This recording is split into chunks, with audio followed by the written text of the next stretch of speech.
A ball is thrown horizontally from the top of the stairs. Height and width both are 0.1 meter. Find the minimum velocity of the ball such that it strikes on the fifth stair.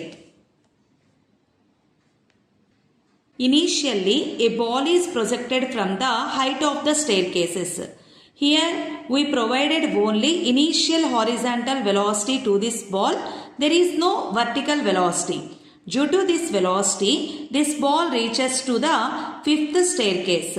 We have to find what is the minimum velocity required to this ball to reach up to the fifth stair. Initial horizontal velocity. How to find this value? And we know initial vertical velocity is equals to 0 meter per second. Take the equations of motion. S is equals to ut plus half at square along the y direction.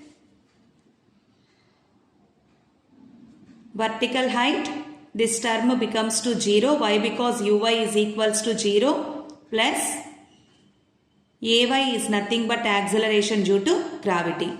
So time is equals to square root of 2h by g. Vertical height is equals to number of staircases into height of each staircase 0.1 meter. So height is equals to 0.5 meters. Substitute here 2 into 0.5 by 10. That is equals to square root of 1 by 10.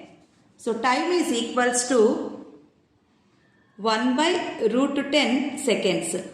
Within the same time only the ball covers horizontal distance, at the same time vertical distance. Horizontal distance R is equals to initial horizontal velocity into time. Initial horizontal velocity is equals to horizontal distance by time.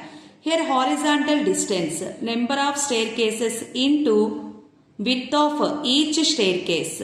5 into 0.1, that is equals to 0.5 meters. 0.5 by time 1 by square root of 10.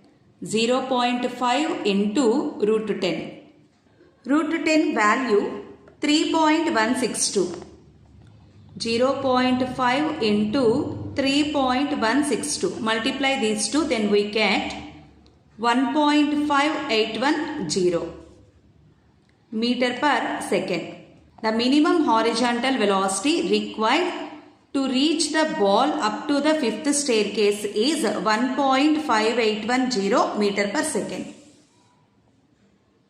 Third option is correct.